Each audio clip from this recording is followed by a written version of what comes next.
This square-headed, freaking stubborn son of a buck is different. Better be careful when you start telling stuff. You better be careful. Look at his belly. Dude, he didn't have a belly this wide and his heart is a rock. I'm swole guy, huh? Just so different. Strong.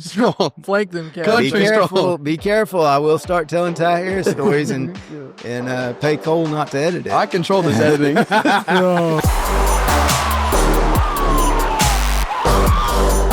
Welcome back to the Let's Freakin Rodeo podcast, presented by Boot Barn. Yes, my name's Cole Harris. I'm here with my co-host Ty Harris, my cousin.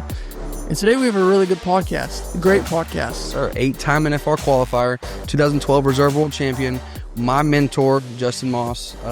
Excited to do it. AQHA Horse of the Year, two Twice. times. Yes, sir. Reserve World Champion of the Year, like you said, 2012. Yes, sir.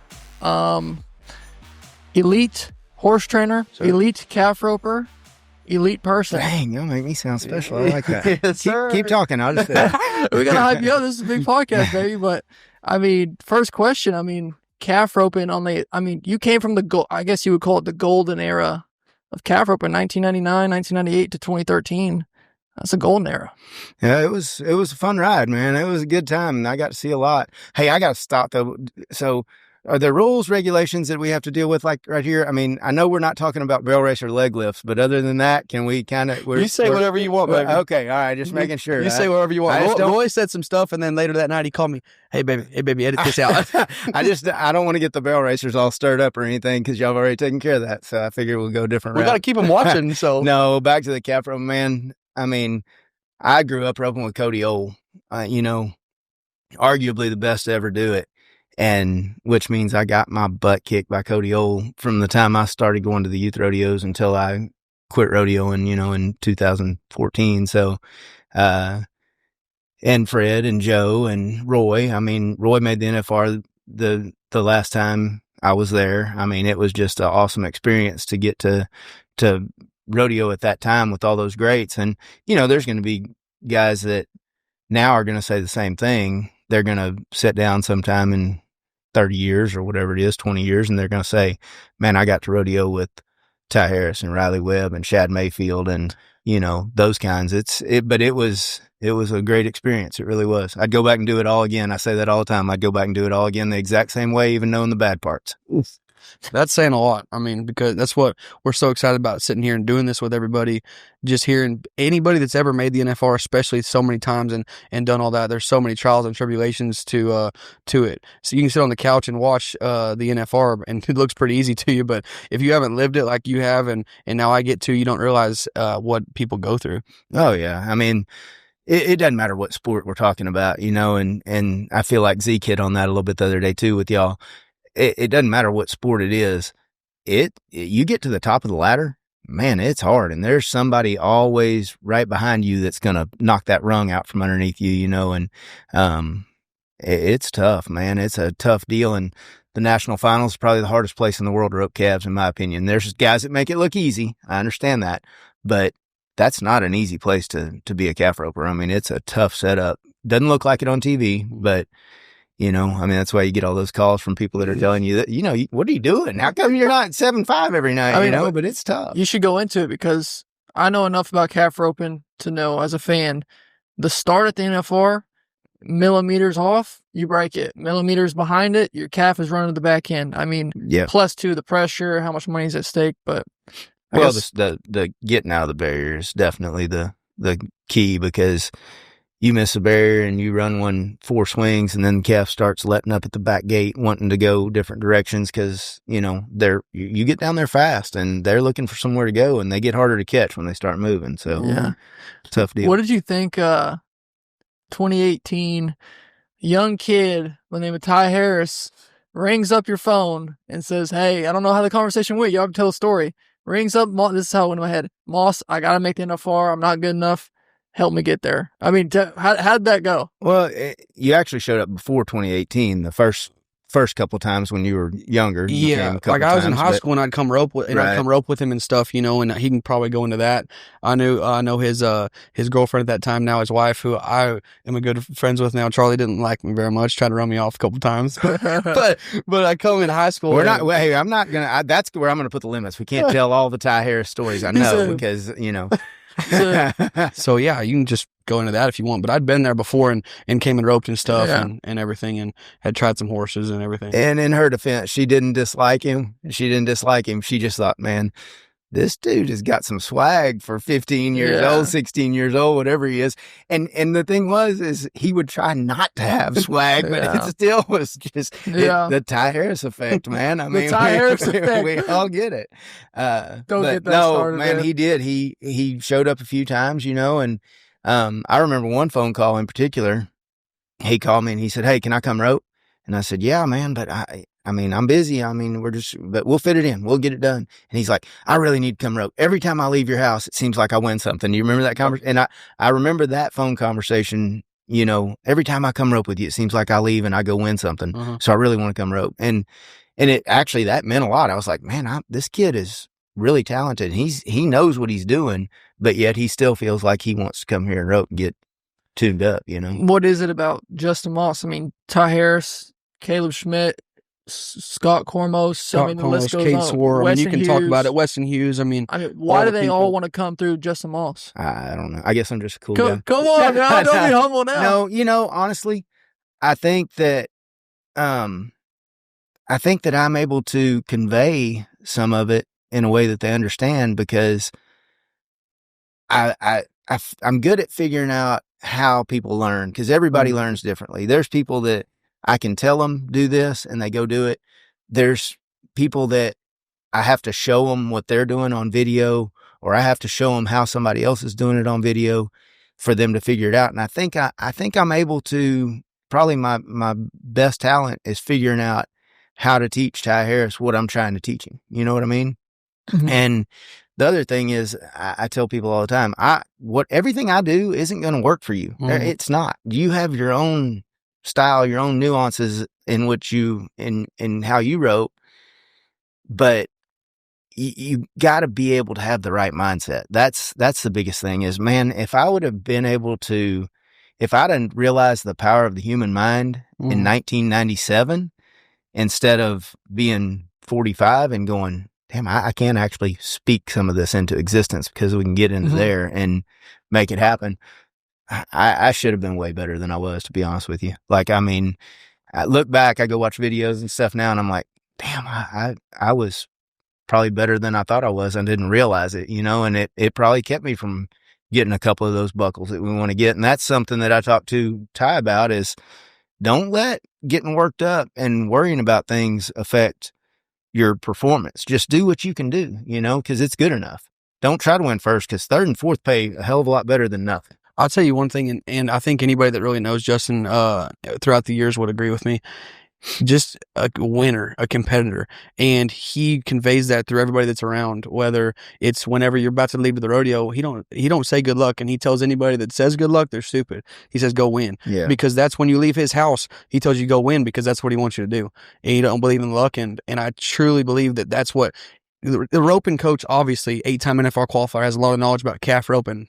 But he has a lot of knowledge about how he can figure out how your brain works and how what makes you tick, and how to and not necessarily even motivation, but just how to make you feel confident. Every time that I came to Justin's house, it didn't matter what happened when I left. Like I said, I went and won because I was confident in my abilities. He makes you feel like Superman, and he makes you feel like you're a badass. You know, like he's saying, and I said everybody's different. You know, Caleb Schmidt, arguably, again, one of the best that there's ever been doing what we do. When he lived at my house, the only guy I've ever seen that could literally kick the dirt and tell himself he sucks, and it worked for him. He could motivate himself like that, and took me a little while, because I just constantly told him how good he was. It took me a minute to figure it out, and then I was like, yeah, dude, you suck. You need to do better next time. You know, I mean, let's go get it together. You're terrible at this. Get it right. You know, I mean, and it's crazy that that's something that worked for him. But I mean, he's one of very few, and he's not that guy. It's just what comes out of his mouth, because he does believe in himself. Once you get to know him, he believes in himself as much as anybody, but he just, I think that's how he motivated himself, Like he said, the thing you're kind of known for is the mindset, the fierce competitive nature. Was it always that way, or was there? Oh, dude, I've wanted to compete since I was old enough to pick a ball and glove up and throw a ball or football or whatever sport it was that season. That's what I played until I was 12 years old. And then I decided I'm going to play calf roper. And I mean, I didn't do it. Like most kids grow up doing it from a young age. And my dad and my grandpa and uncle, all of them roped. I played ball, man. I played whatever ball was available at that time. That's what we did. But I competed. Like, I mean, it wasn't like go just throw the ball in the yard. Like, I mean, I was an only child. I struck out a lot of guys throwing the ball up against the wall and letting it bounce back to me. I mean, competing all the time and wanting to win. And people that are around me that still to this day, they're like, dude doesn't want to lose, and I don't. Losing sucks, man. Winning is fun. Winning is fun and losing is not. I don't care how good you are at it or whatever. And I don't think I'm a bad loser. I don't think I ever was a bad loser. But I mean, I told my daughter's little league team when she was 8 years old, winning's a lot more fun than losing, guys. We're here to have fun, but I promise y'all, if we win, it's going to be more fun than if we get our butts kicked. But what about 96 is when you got your pro card, and then, I mean, I don't know the details in there, but it's a tough sport. Totally. And I didn't know. I didn't have a clue, man. I didn't have a clue. I went to work for some people, Terry and Jan Powell, when I went to college in Wharton. I went to work for them, and they'd rodeoed. Jan almost made the finals in the barrel race. Terry roped professionally. He won some stuff. He won around at Cheyenne one time, and then he did some stuff. That was the first people that, like I said, my dad, my uncle, my grandpa, they all roped, but it was a hobby, man. They had a propane company. They roped at 3:00 in the afternoon when it was 110 degrees in Sand Arena right there in Giddings. And I'm thinking, all right, this is fun, I guess, but I mean, we worked at it then, but dude, it was just roping. That's all. It was just, this was fun, it's what we did to let off some steam, have a good time. And I didn't ever really didn't think that it would take me where it took me. I mean, you hear people say all the time, everything I have is because of roping. And it's kind of true. I think about that all the time. I'm thinking, man, what would I have if it wasn't for roping? What would I be doing? What friends would I have? What would there be? But I didn't have a clue in 1996 when I cracked out. I might have went to 25 or 30 rodeos, and I had no idea what I was doing. I told a story at my dad's funeral the other day. I entered Spanish Fork and Ogden. Ogden had a slack after, and I entered Spanish Fork and Ogden the same night, thinking, man, they're an hour and a half apart. I mean, it's in Texas at the amateur rodeos. That's easy. We'll go during at one and after at the other, no problem. My dad went with me to those rodeos, and we were up at Spanish Fork, and I had guys telling me that night. I told them, I'm up at Ogden after, and they're like, you can't do that. Can't make that. Okay, I'm here. I mean, I'm going to try. And we were up Cheyenne the next morning, and it's just me and my dad. And I told Dad, I said, when I get done roping, be at the truck. We're going to load the horse and we're going, So he meets me at the truck. We take off, and I'm interstates through Salt Lake, 95 miles an hour as fast as it'll go. And my dad's going, I think we can slow down. It's okay if we don't make it, whatever. And we get over there, and I pull up at the carnival.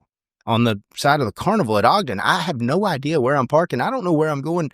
I mean, we didn't have cell phones that told you anything, that wasn't there. So we pull up, and I open the door to jump out to go get my horse. And I look down, my dad lets go of that console, that foam that was covered with leather in those old Dodge trucks.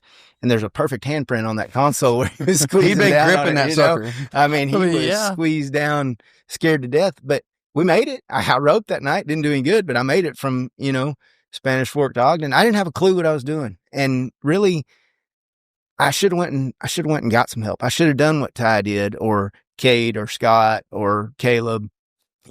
All those guys actually showed up and said, hey man, what I need to do. Well, I didn't do that with anybody. I just winged it and tried to do it on my own. Had a great horse that my grandpa let me ride all winter, but he was still roping, 75 years old when he quit, and he wouldn't rope on anything else. So I won the state high school finals on that horse. I won Houston on him the first time. I won third at San Antonio and Houston in 97 or 98. I won third at both those rodeos. Was in the top 10, didn't make the finals either year because Grandpa wouldn't let me take Ace when I'd leave to go rodeo in the summer. He wouldn't let me, he wanted to rope. And I didn't feel bad about it. I mean, did I want to take him? Yeah, I wanted to take him. Finally, in 99, I win Houston. And he says, "Hey, I'm done. I'm hurt and I don't want to rope anymore." And lets me take that horse and make the finals the next 2 years on him. So Houston, I remember being a badass story. What was it? You weren't going to enter because you just didn't have the money, and you were working up there at the propane shop, or what? I went to work in 98. The end of 98, I went to work for the family propane shop. Hooking up tanks and doing some piping work and stuff like that. Fees were $500 then. My grandma loaned me $500 to enter Houston in 99. I mean, I literally I was busted. And when I started rodeo and I said, I'm not going to go broke rodeoing. And then all of a sudden I was broke, borrow the money. I win Houston, win 12,000 and 12,000. That's what it paid then. 12,000. They didn't pay 50 then, bud. Houston paid 55. I won Houston twice. I won 12,000 both times. Really? What did it? I also won Denver twice and won 12,000 both times. So I mean, there are some comparisons that are the other way. Look at how it grew difference. over 20 years. Yeah, Houston. Were they they were probably the same size back then? Might have got worse. Well, Houston only took 50 guys. It was the same deal, $500 entry fees, and it paid. It was 3 and a short. And $500. And you roped against everybody. It wasn't the bracket system and all that stuff. That's understandable why you weren't going to go to Houston then. I mean, it wasn't that amazing comparatively. I mean, I had to pay $500 in entry fees. Dude, $500.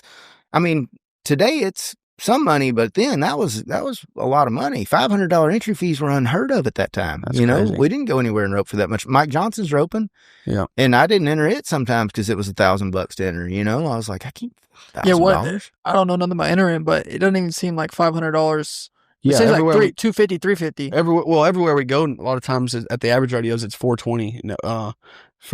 That was 20 years ago too. I mean, with inflation, but I mean, Houston was the only one that was like that. I mean, San Antonio and Fort Worth, it was $275 to enter back then. Yeah. And now, I mean, even at the end of my career, we didn't pay fees at San Antonio and Houston. It was. So, I mean, heck, Houston, they pay you if you sign autographs. That's a whole new concept, man. We didn't have that anywhere. Exactly. Calgary was the first time I ever got paid. They paid us $1,000, gave us $1,000 in that Canadian funny money when we showed up, and so we could go to town and get a steak and spend the money there, and we did. And that you did. So, what did it take in '99? Did it take like 40, 50,000 to make the finals? It was like 53,000, if I'm not mistaken. So 55. How'd you come across that 43,000? Kept winning here and there. I rodeoed all year. I mean, I rodeoed after that. Who'd you go with? Clay Cherney. Me and Clay that first year. 1999, man, I don't want to mess this up. It was myself, Clay, Trevor Brazil, Ty Hayes, Tony Reyna. Maybe that's it. That was our first NFRs. All 5 of us. I was thinking there was 6, but I can't think who the other one would have been. But that first NFR guys that year in 99, and I remember them talking about it, maybe the changing of the guard or whatever, and then Fred and Cody just keep winning everything, so it didn't matter. But that's the crazy part about the sport, though, because Tough Cooper, his first one was 2011, I think. He went 11, 12, 14, Tough. 14, and then all around 2017. But point I was trying to make is I remember hearing the commentators say, I think it was Joe, I guess whoever was up in the booth said to Joe, this is a changing of the guard. This is a new regime. Tough. Yeah, there's been a lot of those, but no one would have expected. I mean, Tough has still had an amazing career. He's doing great stuff. But if you would have said Tough would never win another calf roping world title after 14, I'd have told you you're crazy. Crazy. Yeah. Yeah. There's no way. Yeah. 2014 Tough Cooper, or 2012 Tough Cooper was rolling. Shows you how hard the sport is, though. I mean, to maintain, to get to that level, to maintain yourself and the horses, whatever made or break, at that point. And keep your mind focused on the goal that's going to be the best thing you can do is win gold buckles. I mean, that's going to pay the most at the end of the year, because you win one of those gold buckles, you're going to get more sponsors. You're going to it's going to be the best thing that can happen to you is win a world title. I mean, I'm sorry, but world champions are different than the rest of us. I mean, they just are. When you get that gold buckle, they talk about you different. Mhm. You get talked about different.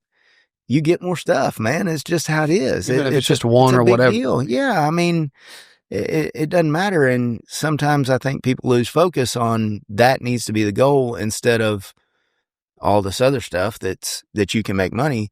Ty, I'm just going to tell you straight up, your focus still needs to be to get that gold buckle to win as much as you can every year, even though you have all this other stuff going, which is great. A supplemental income is wonderful in our sport because it's hard to make a living, but at the end of the day, like I said, that gold buckle is going to be the best thing you can do. He said, you ain't no podcaster, you a roper. So make sure your priorities are straight, baby. Hey guys, we're going to take a quick break from the podcast to tell you about our presenting sponsor, Boot Barn. There's a lot of things in this world that change, but we all know the cowboy way isn't one, and Boot Barn gets that better than anybody. Boot Barn ain't just selling boots and jeans. They're backing the people who feed America, protect America, and serve America. The thing is, they're proving it too. They sponsor over 600 rodeos throughout the year, and this is the main way that they keep the cowboy culture alive through these sponsorships, from the biggest rodeos you'll see to even small ones in your backyard. And here's the kicker. They have over 450 stores nationwide. Boot Barn is right there serving the people who are living by the ways of the West, because they believe everyone deserves a piece of that American spirit. So if listening to this podcast has got you wanting to get some Western gear, you can go to any of their over 450 store locations from coast to coast, or if you're an online shopper, bootbarn.com, and they got you covered. Thanks again for listening to the podcast. Let's get back into it. Yeah, you know what I mean. Sometimes this feels harder than opening against Shad Mayfield. Sometimes a lot easier. Hey, I'm glad I didn't have to rope against Shad Mayfield very many times. I remember roping against him when he was 15 or 16 at one of those American qualifier deals at Glenrose, and I was like, no, it wasn't at Glenrose. It was at Graham. And this kid's on a buckskin horse that's in about 3/4 lope, and he's throwing his rope from here to that door over there and just running through him. I'm like, what in the world? I mean, that's the first time I'd seen him. I was like, if he's going to continue to try to rope like that and can pull it off, he's going to have some stuff. I mean, don't get me wrong, dude. Fred and Cody were in a league by themselves after Roy and Joe kind of, I mean, if we could have shirtless pictures of us in the late 1990s and have shirtless pictures of y'all now, y'all are a different breed, man. Y'all do things that we didn't do. We went and drank beer and ate steak. Y'all go to the gym and work out and do all this stuff. Y'all are better athletes. I hate to say it that way, but I mean, and don't get me wrong, Cody Ole and Fred Whitfield were freak athletes, but I think if they would have maintained their bodies to the effect, and they didn't have to as much because they were, like I said, they were just that good. They were built that way, They were that good. But now it's all y'all. I mean, I went down there to Houston Tuesday night, and Cade and Brushton and Cash Hooper and Macon Murphy, those guys are all sitting around talking to him, and I'm like, man, I don't know if we were quite this type of built athlete. I mean, maybe we were. Maybe it's just my mind thinking that, but y'all just seem like y'all can do stuff that more of you can do stuff. It's not all of you. There's more of you that can do stuff that Fred and Cody were able to do, that kind of stuff, just from sheer athletic ability. I think there's more y'all. I think you fit in that group. I mean, I went hunting with Shane the other day, and we had a conversation about, he made a comment that he thinks he's getting older now. And I'm like, dude, I was 37 years old, was the best year I ever had in my career. I mean, not even close, not even remotely close. Almost set the single season, regular season earnings record that year, at 37 years old. Yep.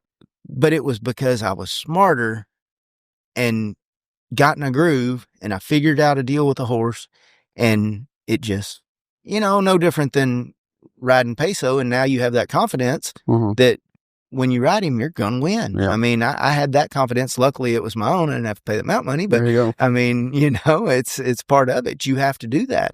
Like I said, I think I would have made more NFRs, maybe won a gold buckle if I'd have tied my stuff to the fence a few times and got on somebody else's. I mean, talking about gold buckles, I mean, you were the number 2 man reserve world champion in the year 2012. First loser. Some people, I think it's a great. It's for a competitor, you're probably like, I hate that, but I mean, at the same time, nobody remembers who loses the Super Bowl. Nobody remembers who wins Reserve World Champion. It's a tough deal. I mean, it's true. He's got the buckle that says season leader, and he told me in the past, I don't know if you remember this, he said that's my least favorite buckle to look at. Because the buckle that nobody's ever going to wear. I mean, if you win the world, you're not going to wear the single season earnings record buckle or the single season leader buckle. And if you don't win the world, you're damn sure not going to wear the single season's leader buckle. I mean, I told Montana Silversmith that's a waste of money. Why y'all build that one? You know, I mean, I'll take it. If you don't want it, I'll put it. I'll frame it up. Don't get me wrong. It sits on my mantle, and people tell me how proud I should be of that. But for a competitor, man, I wanted to win that gold buckle so bad, dude. Like it was, and went in with a $20,000 lead, which was what's that like 50, 60 now? With the money difference. Yeah. Big lead, yeah. It was significant. It was a significant lead, but I thought I could go in. I thought I could rope for 10 rounds, win the average. I'm going to win the world. That was what the mindset I went into that NFR with. And I mean, I got to the 9th round and was 3rd in the average, I think, maybe 2nd. And I thought I'm still right where I want to be. In the last 2 calves I ran, I mean, looking back on it, I don't know what I could have done different on either one of those two to pull it off, but I just didn't get on the right end of them. And, like you say, that's rodeo, isn't that what you're saying? Yes, sir. That's rodeo. Unfortunately. I think you see it in a lot of sports too. And that's what, like, the guys that keep putting themselves in that position if you want to be roping that 10th round, roping for a world title. And if you would have got the chance to rope for a world title in the 10th round 3 times, I'm going to say you get it done once, Well, and I set my goals wrong too, Ty, and I've told you this too. My goal from the time I started pro rodeoing was I want to back in the box in the 10th round at the National Finals Rodeo, and I want to have a chance to win the world. That's what I want. And you know why that was my goal was because I thought if it came down to that, I would pull it off. I never thought in my mind that I wouldn't do it because in that arena there in town, roping with my buddies or roping with my dad and my uncle and them, 10th round at the NFR, you got to be 7-2 to win first. You're going to be 7-1, every time. So I really believed that if I put myself in that situation, that I'd be able to close the deal, and it just didn't work out in my favor, Like I said, though, I mean, I wish I'd have won it, but if I could go back and live that year again, in particular, I'd do it 100 times, man. That year was let me ask you phenomenal. this. Do you talk to some guys and they're like, man, it eats me up. I go back there every day and I run them calves every night when I'm 55 years old in my head thinking about that time. And some people move on. I mean, I think about it when we're having a conversation like this, and I mean, I've been in 10 of these conversations, not on a podcast, but in, just random conversations where I talk about it and I'm like, God, it does. I mean, I'm not ever going to forget that. Yeah. I hope I don't ever forget that, but part of it, man. A lot of guys hadn't won second. Exactly. There's a lot of guys that hadn't been second. So that is something. It's not the something that we want, but it is back something. To what I was saying. I was saying that season leader, and it's kind of nice. Yeah. What about 2012? You won first at like an insane amount of rodeos. I remember it was Denver, 14 rodeos. Which one's like the winner? I think you won first almost everywhere. I mean, well, I won Denver and San Antonio that winter. But man, it just, I don't know, dude. And I've told you this, but I was done in 2011. Like I literally, my wife at the time she'd had enough. I didn't make the finals in 2010. I didn't make them in 2011. And that's more of a mystery than anything. Looking back is like, I'm like, man, I had those 2 good horses. Why in the world didn't I make the finals those 2 years? And I mean, yes, I just wrote bad. I mean, I'd come off of an injury. I hurt my knee in 2006. Didn't make them in 2007, then made them in 2008 and 2009. And honestly, I really, thinking back on it, I can't tell you why I didn't make them in 2010 and 2011, but I didn't, and I was freaking broke again. I mean, like I came home and I was trying to train some horses. I was trapping freaking hogs and selling wild hogs. I was doing dumb crap, trying to just make a living, not to have to get a job. I didn't want to have to get that 8 to 5 job, but I was trying to make a living and feed my family. I mean, I had a 4-year-old daughter and, mean, we're just trying to figure out what the next step is. And for some reason, that fall of 2011 was like I got a weight lifted off of me somehow. And I've explained this to Ty. I mean, like I was I was that nervous kind of type of, I wasn't necessarily like butterflies in your stomach when you wrote, but like sweaty, you know, just worried about things. And I got to win because I have to win because I want to keep rodeoing. And I think I loved rodeoing that much that I knew I had to win to keep doing it. And I didn't ever want to quit. You know, I never wanted to see that day come. But 2011, that fall, when we came home and decided we're going to do something different, like this weight got lifted off of me. We come home, I go to the roping at Hempstead, Rosenberg, San Angelo Roping Fiesta. I win all three of them. First at all three of those ropings, like 30 grand or something, you know? I mean, like it was significant. Now I'm like, man, we got a little money again, you know, we're okay. I also won Liberty, placed at Belleville. Might have crossed the $1 million mark. That might have been the next year. I don't remember. Anyway, I done good and was winning pretty good. Well, then the winter rolls around. I go to Denver. I fly up there and run the first two, ride Sweetness. I win the second round, come back to the short round, drive Oz back up there and win the average there. I'm like, man, looks like we're rodeoing again. How am I going to explain this to my wife? Because she really doesn't want to, you know. Get to San Antonio, win San Antonio. We're pulling out of the driveway, and I just look over at her, and I'm like, I don't know how this is going to go, but I'm going to say it. And I said, I guess we're rodeoing again, huh? Yep, I guess we're rodeoing again. I'm like, yes, thank goodness, you know. But man, it was a phenomenal year. And like I said, I had those two horses of the year, the 07 and 08 horses of the year. I sold Flip, which was the horse that won it in 07. And to be honest, he won it because Cormos rode him that year and won really good. And we mounted him out a little bit. And that's why that horse won the horse of the year that year. It wasn't for me riding him because he honestly probably was worse with me than he was with anybody. I sold him and pretty much just at Oz, I bought another horse kind of for a backup here and there. But why would you sell him if he's horse of the year? I mean, because I didn't get along with it. Dude, I sold a horse in 1996 that Joe Beaver rode at the NFR that year when he won, was his first all around in 96. He won the all around in 96 and he rode that horse in, I think, the 8th, 9th, and 10th rounds. I sold him to Tony Reyna because I didn't get along with him, you know? I mean, I sold another one to Strand Smith that he won everything. The horse wasn't good in the buildings. He didn't ride him at the NFR and places like that, but he made the NFR on him 3 or 4 times, you know, because I didn't get along with them. They weren't for me. I mean, a Nico too, right? You didn't like his I liked timing. Nico, but that was when I got divorced. I didn't, you know, that was the reason I liked Nico. Nico was good. Gotcha.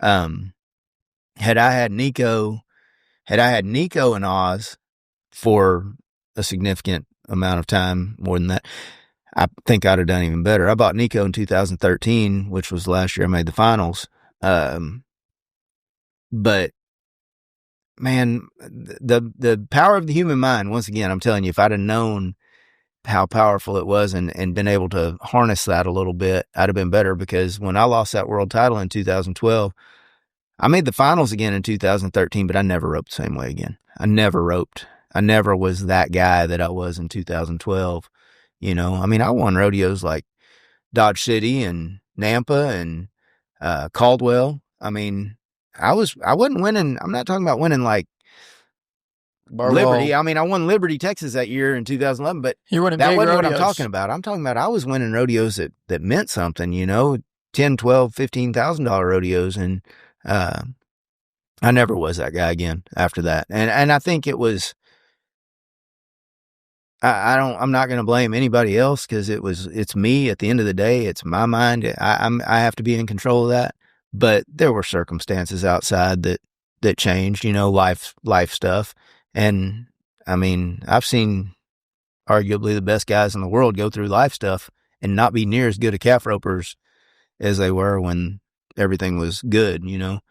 It's things you have to control. A lot of out of the arena stuff affects how professional sports in general, across the board. Yeah, I mean, Tiger Woods. Look at Tiger. I mean, I like I said, I hate to talk about anybody, but I mean, that guy went from here to here Fast. because of life Overnight, events, yeah.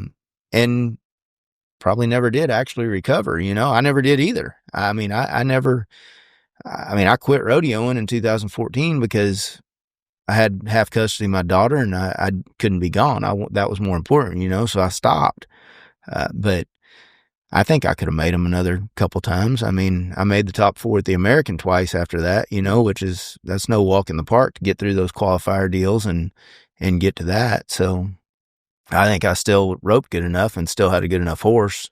Just things changed. 2014, you would have been 38, 39. 39. You don't understand though. This square-headed, freaking stubborn son of a buck is different. Better be careful when you start telling stuff. You better be careful. Look at his belly, dude. He'd have a belly this wide and his heart as a rock. I'm Swole guy, huh? just so different, Strong. Flank them, Be careful. Be careful. I will start telling Ty Harris stories and pay Cole not to edit it. I control this editing. I want to know you talking about horse of the years. I mean, horses nowadays, this horse and the rider, you got to have chemistry to be who you want to be. But at the same time, not everybody stumbles across Sister and buys them for $5,000, $10,000 in a sale like Haley Kinsel did. I mean, if they're good, they're $500,000. And yeah, it's crazy. I mean, I gave $35,000 for Oz, and thought that was a lot of money at that time. And that was 2006. And it was a lot of money because that was in January or 1st of February, and Calgary in July, I tore my knee up. Then my wife gets pregnant and I have a baby in 2007. And I'm like, I might need to figure out a way here. And, but it all worked out. We made it work, but the horses are a huge part. If you don't have them, you're going to cost yourself way more money than you are by buying them. I can tell you that. Well, that's the thing, though. I've done it, and I think most people have done it by the horse that probably isn't for you or isn't the game changer or whatever. How did you know when you bought those 2 horses of the year and you obviously have trained them and everything? How do you know when it's the right one? It was 2 different things, though. Like, they were 2 different deals. I mean, like, Clay Cherney trained Flip and let me take him for a while, and I won pretty good on him, that summer that I bought him. That would have been 05, 04, 05. Anyway, one or the other. Because I know I rode him at the finals in 05. But I bought that horse and he was green. He was young. And there was some stuff that was, I mean, he was a freak athlete, like just unbelievable athlete, but he would do some stuff that make you look like a monkey. I mean, like he literally, he might duck one time and be dead straight the next. I tell people all the time, best one I ever rode when he was good, but when he was bad, it was a bit of an adventure. And then Oz, we go after the short round at Fort Worth. We go to Richard Agan's place up there just north of Dallas. And we got there at midnight. He had the horses saddled. I'd talked to this guy and he was probably in his 40s at that point, and was a horse show guy. And a buddy of mine had told me about this horse that was up there, and I called him and talked to him. I said, man, I really want to ride him. I said, we're going here. I mean, we're entered at Jackson, San Angelo, we're Rodeo and Belton. I mean, we were entered all over the place. And I said, we're going to be at Fort Worth, the short round, but we're up at San Antonio the night before.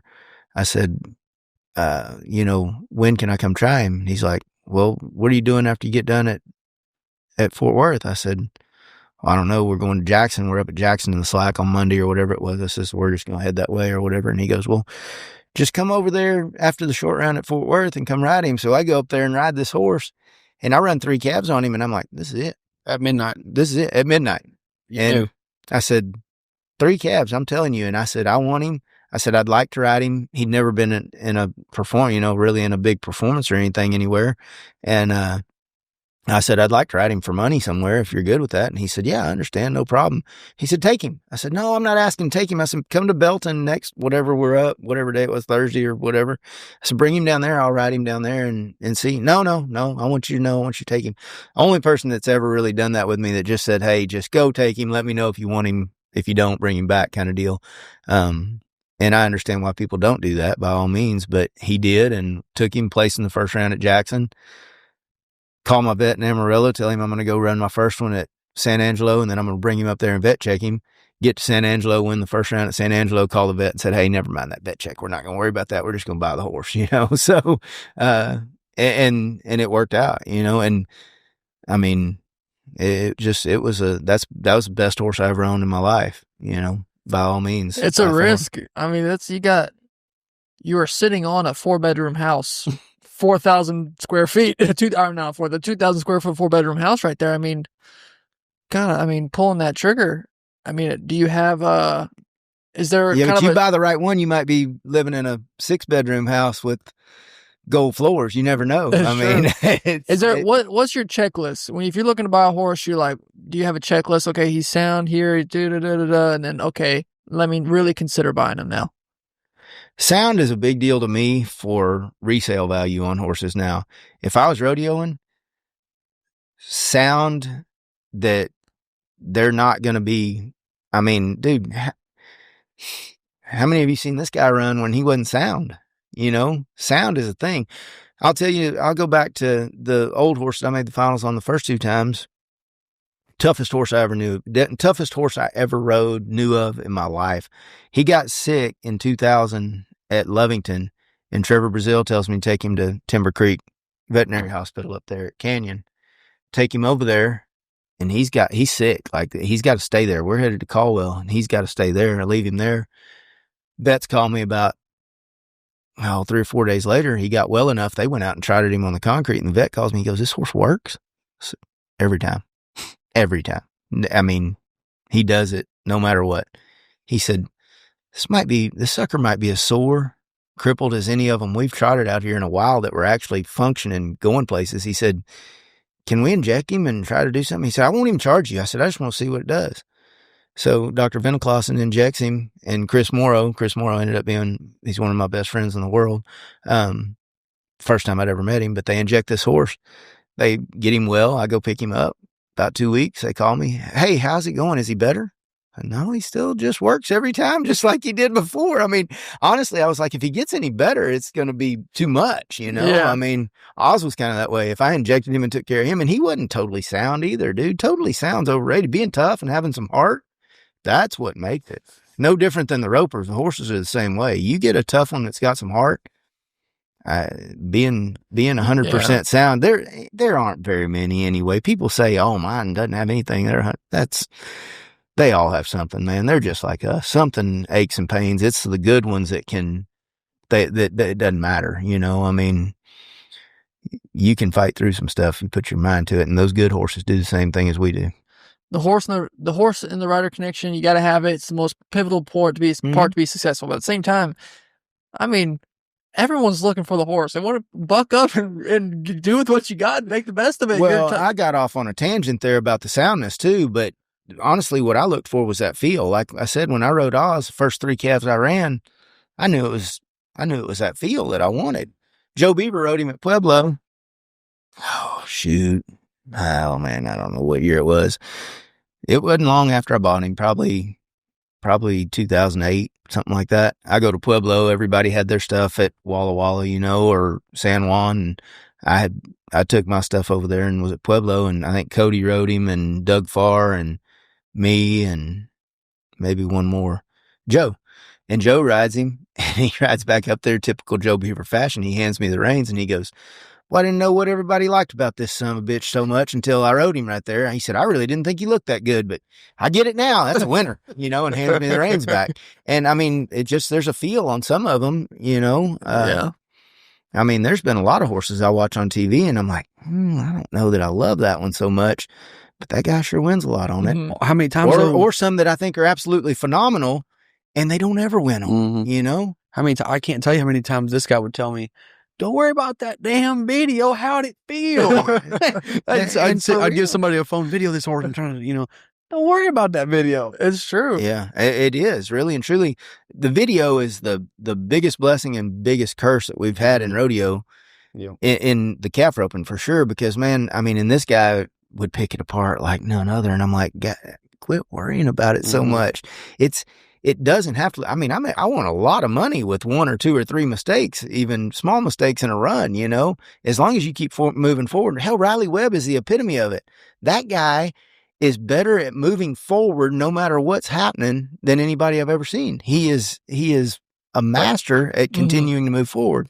I mean, who else completely misstrings and puts a string between his fingers and ties the calf down in 7-7, Who else does that? Is he the only one? Well, he started it. Now all the young guys do it. Like, yeah. Well, I'd seen it done before, but nobody did it like he does. He made it famous. Sorry. I mean, that's one thing we've never talked about that I kind of forgot about. That move, it makes it look easy, but I mean, y'all tie calves. I mean, they ain't easy. No, I've never tried it. You've never tried it. I've never tried that or the double barrel to this day.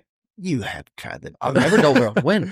I don't know. I've never double barrel. I've never double barrel being slack. Double barrel grab it with 2 hands. I've never double barreled. And the thing about it is, you think about that misstringing them and then running it through your fingers. Everybody in my era, until Joe Beaver started saying, I don't carry a second string because that's a mistake. That's when I stopped carrying a second string. I'm like, he's right. Wait, so that's you're a mistake. saying everybody used to carry 2 strings. You misstrung. You threw the string away and put the other one on, and it took way longer than Riley feeding it back through his fingers and tying it down. Would it take longer? Say, let's take Riley out of the equation than just some guys now. They misstring and then they're trying to keep restringing. I mean, no, it's probably faster than that. The guys that use 2 strings are probably good at it. Faster like Brad Goodrich misstrings one to this day. He's pretty slick at. And Tim Farr's the best I've ever seen. I was like, how in the hell do you get that good at that? Misstringing them. I mean, misstring them and have the second string on, but so fast. I was like, but a lot of those guys were like RJ and string from the belt, so it was easy for him to grab it. I never was good at stringing from the belt, so I never practiced though. Like a 6'6" shooter right there. Yeah. Right there. I mean, when you crack out at the ultimate, are you going to go from the belt or are you going to put that sucker in your mouth? Oh, shit. I mean, RJ makes it look smooth with that from that belt, baby. I'll come get some lessons from Maass and he'll tell me. Teeth, man. You don't want to put that string in his mouth. Yeah, I got good teeth, man. They're straight. I can't screw them up. Worked hard for these things, man. Braces, baby. I can't wait to see for Maass to give you a lesson. See you're open. I'm ready. Let's go. It's just down the road. No, we got to get to. We got time in between this. We got to get to a certain level before we get there. I want to know about Cade Swore. The stories you can tell. We got to get him on here and ask him too. But you want to call him and ask for permission before we start talking about it? No, I don't want to get in a wrestling match with him for sure. My goodness, dude, that guy. I love him like a brother. He was. Really, that was the first guy that came and stayed. Scott rodeoed with me, and I got him to the NFR in, I guess 2003 was his first, 2004 was his first year. Both of them made it their first time that year, but Scott had rodeoed with me in 02 and 03 and won the rookie in 02, and then kind of didn't have a very good year in 03. He was about ready to quit and finally got it together, but Cade was the first one that actually came and stayed like what you did, and, oh my goodness. I remember the first time Cade swore roped at my house. He has a buckskin mare and he literally runs the first calf. And I said, dude, tie that horse up. He's like, what? I mean, he's college rodeoing on this horse. Yeah. What do you mean? I said, dude, you can rope breakaway and flank and tie and get more out of what you're getting out of that. That's not even practice, and he's heartbroken, but I didn't even think I was being mean. I was just trying to help him, but in hindsight, it was pretty mean of me to just say, hey, dude, your horse is terrible. Tie her to the fence and let's do something different, But he did. He tied her to the fence. He rode mine. And he rode others. And he made the NFR the first year. Actually knocked me out at Dallas that year. I ended up 16th in 2004. He knocks me out of making the finals. But man, there's so many Cade Swore stories. He was going to turn out the morning at Cheyenne in 2004. He's going to turn his second one out. Allegedly may have had a lot of fun the night before and didn't get out of bed. And I sent a guy to get him up, got him up. He comes up there, jumps on the C-string horse that I had standing up there saddled, gets his horse over the rope. They got to cut the rope. It's a damn wreck. We get to the trailer, and this guy, he said, I'm going home. I said, what are you going to do at home? Well, I don't know. I'll do something. I'm done. I can't do it. I said, you got enough money to go to Strathmore Medicine Hat? Yeah, I got enough. I said, come on, let's go. I said, Chad will have have his horse up there. He'll have Bradley up there, and he'll probably let you ride. You can ride him. You can maybe get it together. We go up there. I think he wins Medicine Hat and second or third at Strathmore or something. And he was still in the top 25 at that point, you know, and he's ready to go home. And he's like, well, maybe I got a chance. He rides Luke the next week at Dodge City, wins Dodge City, and then just starts clipping them, you know. But he was done. And that story to me is something that needs to get out there, because how many guys do roll it up and go home that are that talented, and they give up on it instead of staying hooked, you know? Yeah, I got to say something since you brought that up. I was asked yesterday in an interview, what would you tell high school kids? Like, how do they know when they're ready to rodeo?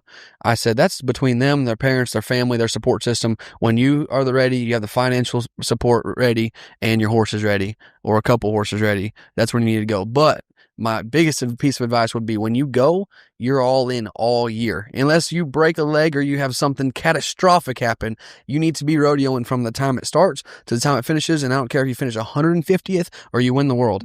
That was the most important thing that happened to me my rookie year, was my dad making me stay out there. I wanted to come home from Colorado Springs. It was down and out. And that's the best thing that you can learn, is staying out there and figuring it out. Don't quit. Go all year. And if you got to take a year off, go take a year off. But don't be that guy, I'm going to go in the winter, see how it goes. You got to go all year long. You never know when it's going to turn around. That's exactly the mindset that I had starting out rodeo in 96, 97, 98. I thought that's what you do. I thought like I said, I didn't have a clue, man. I thought that's what you do. You go to the buildings, and if you do good, you go rodeo. If you don't, you don't, you know? And I mean, man, my mom really didn't want me to rodeo. Like, she was pretty anti. In fact, like, I mean, I remember her telling me, and she'll deny it to this day, but I remember her telling me, you're not big enough. You're not going to be able to compete with those guys, you know? And it was part of the reason why I was so motivated to do it. Cause I was like, somebody tells me I can't, by gosh, I'm going to do everything in my power to show them I can. It doesn't matter if it's playing checkers or whatever, you know. You tell me I can't win, I'm going to try my best to win. Sometimes it does, sometimes it doesn't, unfortunately, but I'm definitely going to give it that effort. And these kids now, you know, they think it's all, hell, they've got a trophy their whole life. I mean, for whatever they did, they win 97th out of 100. They give them a damn trophy. You're going to be really willing to throw in the towel pretty easy when you don't get that trophy every time. And rodeo, dude, there ain't, unless you're very fortunate, there ain't people paying the way if you're not winning, you know? I mean, you don't go get sponsors that are worth anything if you're not winning. That's why I said a while ago, the gold buckle's worth a lot of money, because people are going to pay you a little bit more. But these kids, they think it's going to be easy. And when it's not, they roll up the towel and they pack their toys and go home, you know? And you can't, you're exactly right. When you start out and you make a goal to do something, and I do think that I wish I would have set more goals. I wish I'd have been the Tyson Durfee. I'm going to set my goals. I'm going to write them down every day. I'm going to read them. I wish I'd have done that. I didn't realize how important that stuff like that was, that it could motivate you every morning when you get up to go be better. And it really is a thing. And those kids need to set those goals and make it a point. Figure out a way. Don't take off rodeo in the first year if you don't have your ducks in a row where you can do it for a full year, you know? I agree. I don't know the current landscape of young kids and rodeo. I'm just going to make a statement, and you tell me if I'm way off, but it seems like, is it becoming kind of more of a rich kid sport? Like, a lot of kids your age growing up, no one had money. You just roped and you had to win to make your way. Is now a lot of kids, are they fully funded at 13, 14, 15, and those are the kids that have the better chances to make careers out of it? Man, I can't go naming names because I don't know everybody's situations. But I think there's plenty of them that don't just come from tons of money that make it. You know, I mean, I think there's plenty that don't have a whole lot of help. Probably don't have as much help as I did in 1996, to be honest with you. Now, they may not have a grandma that pays their fees at Houston for $500 in 99, but they still are able to make it. Work ethic is just as important as having money, you know. Some of those kids that are extra talented. I mean, hell, Riley Webb didn't come from money, you know, but I remember that kid when he was waist high to me standing on the line at Fort Worth at Cowtown at the American semifinals in full cowboy gear, decked out, and watched every run. And I'm like, who's this kid? He is like into this calf roping, man. You know, and I met him right there that day. I remember meeting the kid the very first time. And now all of a sudden he's got 2 gold buckles, you know. I mean, it's you get back what you put into it and get the right people around you. That's a big deal. Don't be scared to ask somebody for help. I mean, whether it's going and asking for a sponsorship or I remember being jealous because Joe Beaver took Clay Cherney. We were rodeoing together. We'd been rodeoing together. We went to college together. We were rodeoing together, and Joe Beaver took Clay his rookie year. I'm like, why do you get to do that, man? Joe didn't ask me if I wanted to go. And I actually I had this conversation once already today with James Ant. I said, you know, I was kind of jealous of that. Like I would have liked to have had somebody to take me and help me. I said, maybe I was, you know, having too much fun and chasing girls and whatever. I said, but I wouldn't have thought that would have stopped Joe. I'll have to ask Joe about that. I actually heard a story that it was Tim Inslee who told me. He said, because Tim Inslee was out there roping, same age, went with Roy a little bit. He called me after Roy's podcast. He said, one day after roping, I'm sitting there and I'd done bad. After a late night at the bar, I roll up at 8 a.m. slack. I open the door, beer cans falling out. Well, Joe walks up and he's like, boys, y'all got to cut this out. Boys, y'all got to quit all this foolishness. There's only 2 guys that can do this and win, and it's me and Roy. That's what Tim told me. He told me that. Said that. We got to fact check it first, but that's what I heard. That's hilarious. That's what Tim told me. He goes, y'all boys can't win like this. Only 2 people can, me and Roy. I'm telling you, there's nobody that ever rodeoed that doesn't have some kind of something like that with Joe. I remember my rookie year, I went with Tony to Reno, and man, we had a lot of fun. We had more fun than we should have had. And we get over there to the slack one of those mornings, and this Joe rides up and he just slaps me on. How you feeling? Man, I'm good. You know, I'm good. Like I'm not showing it, you know, but Tony had already told him about going and having a good time. There's Joe Beaver stories from everybody. I promise you, from 85 till still going, you know, because he's still involved with a lot of people, and dude's great for rodeo. He's huge for awesome rodeo. For rodeo. One of the biggest catalysts of rodeo really throughout the years. I mean, if you look at longevity from the sure. from the commentating, to, you know, from the start to the commentating to the clinics to everything he's done. It's funny because I actually told Chelsea last night. We were watching the rodeo on TV at Houston. After it was over with, they were showing some of the Kid Rock rodeo stuff and people that are involved and stuff like that. And I said, you know, kind of wish I would have stayed a little more involved than I have. You know, I mean, my involvement has been right here. Well, now that I've got the propane deal going, I can't get very far away, but my involvement's been kids that come stay, or, you know, whoever it is, adults that come stay and rope and whatever. But I wish I'd have probably had a little bit more, stayed involved in the rodeo industry a little bit more than I have. Different facets. Yeah, we kind of skimmed through it, but you just said that you were rodeoing with Cade Swore in 2004, and this is his first NFR.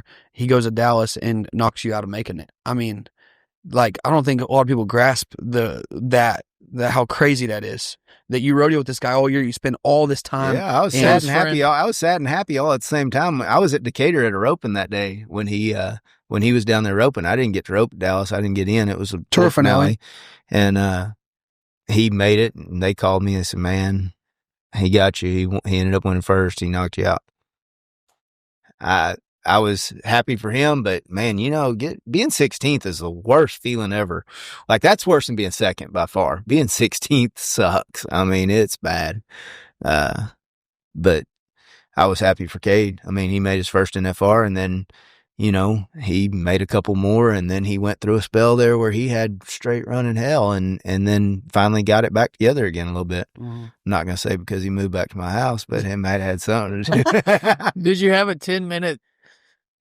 10-minute timer set where, like, I'm going to be pissed for 10 minutes and then I'll be excited for Cade, or was it immediate? You were just excited right away? It was all at the same flood of emotions. All these emotions just hit you at the same time, man. It really was. So say, imagine you and Braden, you and Peyton Bray, you and anybody you're close to. Yeah. I mean, really, you never really experienced that. No, exactly. Because like me and Haven, I tell everybody, it's been amazing, life changing getting rodeo with Braden and experience his first with him. Mhm. But it's still hard to compete with making the first NFR with your big buddy that you're rodeoing with.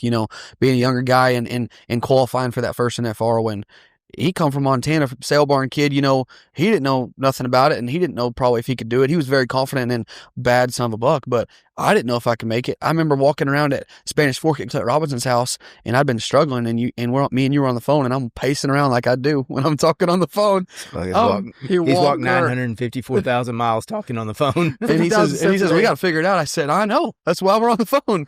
And, looking back at that, it's pretty hard to beat those times and those memories, I think. Like you said, the rodeo memories that you have are kind of irreplaceable, Oh, yeah. I mean, I remember Clay Cherney calling me I remember exactly where I was on the street I was on driving to the Thomas and Mack, and I probably had my bag. No, I think we had Nextel phones at that time. Beep, beep. And Clay, hey man, are you nervous? I'm like, driving to our first NFR, and I'm like, I really don't feel like I'm that nervous. And he goes, me either. Do you think we should be nervous? And I'm like, yeah, probably so. But I mean, I don't know. I was more nervous about running in the Grand Entry than I was about roping the cats. Everyone says that. Everyone. That's weird, huh? That's crazy. That's a great feeling, though, dude. The Grand Entry? The first Grand Entry. The first. They get old after a while, but the first Grand Entry, if you're lucky enough to get to go, they get old after a while. But, I mean, the first one is when they say Texas and you come down that deal, oh, my God, goosebumps everywhere, man.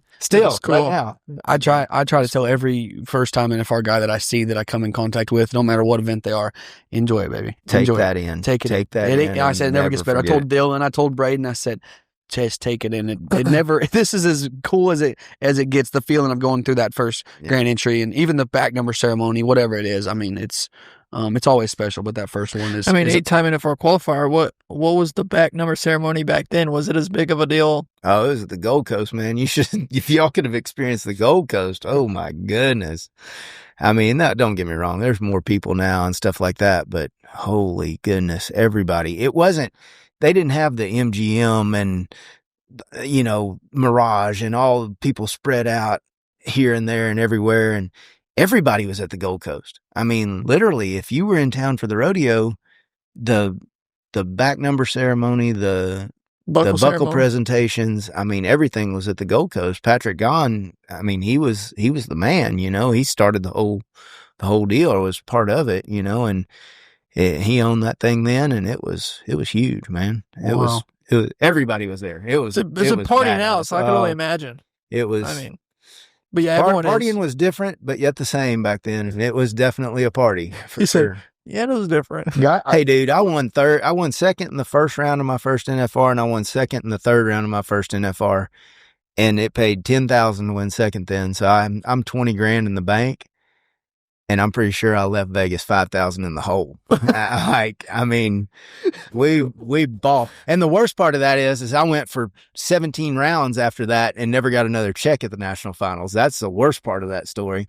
And I look back on, I'm like, how in the hell did I not win anything, man? You're like, it's going to get better. It surely will get better. I understood the first year not winning, because I mean, we were not acting right. I mean, I was being an idiot, but the next year, why I didn't win anything, I don't know, because I actually was pretty tame then, and that's what the whole people talk about the mental game. I mean, you have some actual you're like, I'm locked in, I'm gonna focus, I'm gonna take care of my business type mental game. But then some other guys' mental game is, man, if I go out there and set up my arena like the NFR set up in November and practice all month, that gets my mind right. Or maybe if I kick back and go drink a beer every night after the rodeo, that gets my mind right. Really, when you think about mental game, it's interesting. Whatever works for you. Whatever works for you. Because like you said, Caleb, what comes out of his mouth, he's talking about, I suck, this and that. And you said that motivates him. Stetson Wright said and believes that every word that comes out of his mouth makes a difference. I listen to it. And it's just interesting. This has been the most fun part about getting to talk to these guys. I believe for me now, I like I said, I wish I would have figured that out back then. Man, I wish somebody would have sat me down. And, it bothered me a while ago when you said you weren't really sure if you could make it, because I'm pretty sure I told you could make it from the time you were 16 years old. You not only could you make, you were going to make it. Mm-hmm. Everybody, they don't need somebody to lie to them. Don't get me wrong. But when you run across that person that actually has the right stuff, and I don't think I've ever told anybody, yeah, you can make it, that I didn't believe could actually make it. Mm-hmm. But somebody needs to set you down when you are good enough and tell you, hey, you're good enough. You're going to make the national finals rodeo. You roped that good. Mm-hmm. I mean, I remember the first person that told me was Terry Powell down there in Wharton. He said, I was like, are you serious? You really think I roped good enough? And then Lanham told me. When Lanham started the USCRA, we went to San Angelo to the roping fiesta, me and him together. He was still entered then, long time ago. And we're on our way, it had to be 96 or 97. We're on our way back, and he's talking about starting that USCRA deal. And this number system was going to be 1 through 9, with 1 being the worst, 9 being the best. I said, well, what's my number going to be? And he said, well, 9. What do you think your number's going to be? I said, really? You think I wrote that good? You know, I mean, because I just, until somebody that knows tells you that, and you can actually go, really? I mean, you think I wrote good enough to win the world, or you, whatever it is, you know? I mean, I tell you all the time, yes, you wrote good enough to win the world. Gosh dang, let's do that. That'd be fun, you know? Come on, baby. So, Come on. I mean, He said that'd be fun. yeah, for real. And the thing is, those opportunities don't come along every day. You got to capitalize when they do, you know? But good thing for him is this year was your first real, like, shooting distance of a chance. Just can't waste the next ones, you know. I mean, well, you gotta make the best run you can every time you get a chance. You've gotta, you know, I mean, you go out there this year and you ride Sally for 1 round, and then you change horses. Next year, let's go out there and just like you were talking about those kids knowing what they're gonna do. Let's go out there and know what we're going to do. For sure. You know what I mean? But it's so much stuff happens, and that's why I like to sit down and say what was going through your mind, what was the process, what happened to everybody, because a lot of people don't know or don't think about the fact that I rode Peso in 22 at the finals, didn't win a check. Rode him at the finals in 23, didn't win a check. You know, everything I won was on Sally. And so, you know, but like I said, right then I knew after the first round I was going to ride Peso, and I knew I was pretty confident it was going to go good. And after the 10th round, I told Mr. Logan, I said, let's come back and do it again next year. I'm starting on him. He says, let's do it. And I'm watching TV, and he rides in on Peso after the first round, which I didn't think missing the start on Sally the first round was Sally's fault. He rides in on Peso, and I'm like, what are you doing? Yeah. Really? So you thought he should rode Sally the whole time. It ended up working out. Yeah, it did. I mean, but that success hadn't happened before. He'd given it chances. Yeah. And I was like, well, I mean, and it worked. I mean, it's props to you. You made the right decision right there. But it's the decision making is just it's not easy. I mean, I'm sure there's guys that have won 6, 7, 8, 9 gold buckles that can always look back and think, oh, I probably should have done this a little earlier, 1 or 2 rounds earlier, and I would have another one, you know? Yeah. I mean, everybody, hindsight is always 20/20, man. There's no doubt about it. But that's what I'm saying is just, there has to be a confidence going in that you know what the game plan is. You know what I mean? Know exactly how you have to know it's going to happen. But just knowing it's going to happen is not going to make it happen. You know, I mean, it's just doesn't work that way. I do want to know what you tell the kids that you said you'll never tell a kid that he's going to make the NFR, or he's good enough to make the NFR if you don't mean it. You got a lot of kids who come talk to you, Mr. Maass. What do you tell the kids that you don't think are good enough? Well, I did tell one time that he might ought to think about team roping, because calf roping wasn't going to be his thing. I actually did say. Was that Nikki Northcott? Or No, but that I remember Nikki at the house. That's a good example. Team roping's going to work out pretty good for him too. But no, this kid, like, I felt bad for him. This was when I was still rodeo, and I very first started. One of my very first lessons that was a continual lesson, and this kid just didn't want to try very hard, and I'd had enough of him not wanting to try very hard, and I said, I think team roping might be more and he actually became a pretty good team roper. I mean, he didn't make the NFR, but he made it. Yeah. He actually became a decent team roper. I feel like I made the right call on that, Cole. Don't. But you get kids. I mean, they're coming here paying for lessons. They pay good money. You just don't got it. I mean, do I just send them on their way or do I keep taking their money? Well, there's other places to go rope, man. I mean, we're going to get as good as we can get for sure. I mean, that's the goal with every one of them. Yes. There's some of them that are Weston Hughes and Ty Harris, and there's some of them that aren't. I mean, you know, there's been, I'm not going to name names, but there's been quite a few come through there that weren't Weston Hughes and Ty Harris or Cade Swore and Scott Cormus, you know, or damn sure not Caleb Smith. There ain't been another one of them yet. There's still a chance at some.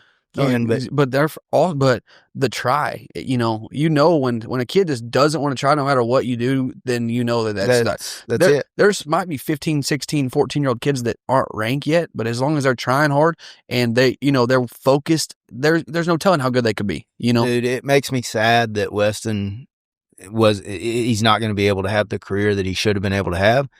Part of that is because Weston tried so freaking hard when he was 9 years old. I mean, I never saw anything like it. Never saw anything like it. And I still tell kids to this day, there'll be kids that are tightening their horse up and tying the rope off, and it's taking them 10 minutes. And I tell them, freaking Weston and Ty would have done run a pin by now, and y'all ain't even got your horse tightened up yet. You got to want a rope. We got to want to do this. But the thing is, did he have that when he came? Mm-hmm. He wanted a rope. He did.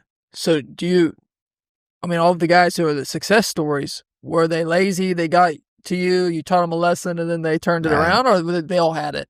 I hadn't seen a lazy one yet. Now, Cade would go to the bar and get up at 10 o'clock in the morning. I'd have the horses saddled, but we weren't working then. It was different when Ty got there, you know, or when Weston, the little bit that he was around my house. I mean, Weston lived at Caldwell, so he'd come rope, but he didn't stay there very much. That Cade, I'd have to go get him up out of bed. Hey, I got him saddled. Let's go. Let's rope. That's shocking. And then he would go at it, but he'd rope all day. Yeah. He'd rope all day. Talk about a time. I mean, what was the most valuable lesson you learned from being there? Was it, hey, I already had kind of the go get 'em, I already had the work ethic, but it was just skill sets, or man, maybe I knew what it took, but then I had to up my threshold? Like, what was that? What was the biggest thing you took from that intensive time? The biggest thing that happened when I went to MPH was that allowed me to be on horses that were caliber and good enough to make the national finals. Yeah. I mean, I knew that, and I'm not saying I've good horses. You had good horses for your level. Yeah, all the way through. Yeah, all the way through. My dad, we did the best we could to be on the best horses, but it ain't easy. Well, but we'll also say you really didn't know how to tie the horse to the fence when you got to my house. Yeah. We had to have that lesson. I mean, kid's been roping his whole life, and I'm like, what are you doing? You know, let's work on this first. Yeah, but that's what I'm saying is you learned how to actually maintain some horses and keep them working, which is just as big a part. People think they're machines. People think you go push the button and they start and they run and they do it. You can put the reins over here and they're still going to go over there. It doesn't work that way. You have to be able to maintain your animal and keep them working at their top level. And that's what Ty learned. In my opinion, that's what Ty learned probably better than anything, was a little bit of horsemanship. You know? You buy a horse and how am I going to fix it? I just bought this $200,000 horse. I can't just call Maass to come fix all my horses for me. I got to figure it out. Some of it's not fixable. That's the thing. You know, you can't, you screw one up, they may always be screwed up. It may not come back. The thing is, do the stuff that doesn't screw them up. I'm a big proponent of not teaching them anything bad. I say I use this all the time. I say they're like kids. You can raise the best kid in the world. They go off to college, go to a party and try meth. You got a meth head. You know, it's kind of similar. Like, you show them something bad, they learn that just like they learn something good. That's what, and a lot of people that are horse trainers, I'm not a horse trainer, but say that they're more good by training a horse. What is the exact quote? I'm trying to think of it, but the more training a good horse is just about not messing them up. A good horse makes itself. You just don't mess them up. Good horses make good horse trainers. It's not the other way around. You know, and good horse, you just don't mess a good horse up. Right. Stay out of their way. Don't show them something bad. You know, that's why people show up and they don't put a jerk line on their horse, and their horse takes 3 steps and stands there with the rope loose. And I'm like, why don't we do something to not let that horse do that? You know, why do we want to let them do that here? Do you think you're going to put the jerk line on and it's going to magically, you know, it does help, but it's not going to make it where they're going to work every time. They're going to get used to being soft, and they're going to be soft. You don't want that to happen. You want them to do their job every time. They don't have to be, they don't have to give you their guts every time you run one at the house, but they need to do right. They need to be good, I just thought, you gotta love roping. You quit rodeo in 2014, and when you started horse training full time, right? You're roping 10 horses a day, 15 horses a day, 8 hours, 10 hours a day. I mean, yeah, dude, there's nothing else that I would rather do than rope calves. I mean, good calf horses, like that feeling when you get in the stirrup and one does it and they do it the right way, that's one of the best feelings that, I mean, one of the best feelings I've ever had. It's so satisfying, especially on one that you made or you own or whatever, to be able to get that note, man, that's how it's supposed to be. I was really guilty of picking them apart a whole lot. Like, I think if I could go back, that's one thing I would do, is not worry so much about what my horse looked like. That's why I tell him, don't worry about those videos so much. Don't worry about so much what it looked like or what people say over there. If they say your horse bounced in a stop or whatever, if it didn't cost you money, don't worry about it. Don't sweat that. Let them run another one. We don't always have our best days either. Horses they're gonna make mistakes, It's what I talk about leasing horses. It's the hardest thing in the world because they get one mistake. You lease a horse to somebody, they get one mistake, and then they mail them back home or whatever. And, owning them's a little different. You better be able to maintain that horse and keep him working like he's supposed to work. I had a regimen that I went on my good horses. I roped on them at home. I didn't just ride them and never rope on them. Like, I roped on them at home some, but it was usually 1 for them, 2 for me, 1 for them, and I quit. That was kind of what my game plan was. So that's what people don't understand. Horses don't become bad on their own. A horse doesn't get tight on his own. A human made them that way. I mean, at some point in their career, a human did that to them. They didn't do that on their own. Crazy, isn't it? How it's crazy. Speaking of horses, you're about to have to go show one, so we should probably wrap it up here pretty quick, huh? Hopefully we'll make some money today. Got to go sell a horse. Hopefully make some money. Thanks for doing the podcast, man. This was fun. I've been looking forward to this. It's great. And there's so much more. I appreciate y'all having me on. And, I mean, there's so many stories that we could go on and on and on, just like everybody else. But, I love rodeoing. Like I said, I'd go back and do every part of it again exactly the same way. And there was plenty of letdowns. I mean, plenty of letdowns, but I'd go back and live every one of them again if I could do it over. So for those of you that are getting to do it, you and whoever, enjoy every minute of it. Take it all in, because I'm telling you guys, it goes fast. 50 years old gets here way faster than you think it will. Drives me crazy. Can't believe it is. We need to put that on a t-shirt. Everything I have is because of roping. Yeah. That's a bar right there. Well, it really, I mean, it is for a lot of people. It really is. It's your livelihood, man. But anyways, thanks a lot. Thank you, sir. Thank y'all. Appreciate it.